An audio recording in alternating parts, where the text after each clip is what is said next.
Birds Flying Away is the second album from Mason Jennings. It was released January 2000 from the label Bar None. While writing this album, the drummer Chris Stock died. Mason Jennings had to find a replacement drummer. The song, entitled Train Leaving Grey, was written and added to the album in dedication of him. Mason Jennings had another setback for 6 months when he got mononucleosis, which in turn delayed the release of this album. He is compared to Dave Matthews in the New York Times music review of this album.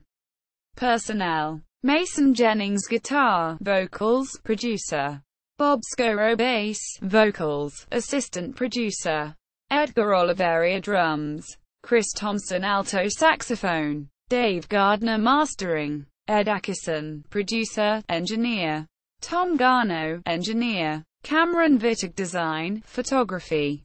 Track listing: Confidant 3:47, United States Global Empire 3:02, Ballad for My One True Love 4:32, Black Panther 3:58, Dr. King 3:24, Stars Shine Quietly 3:49, Birds Flying Away 3:13, The Mountain 4:15, Duluth 3:03, Train Leaving Grey 2:20, The Light 4:23. Discography. Personnel: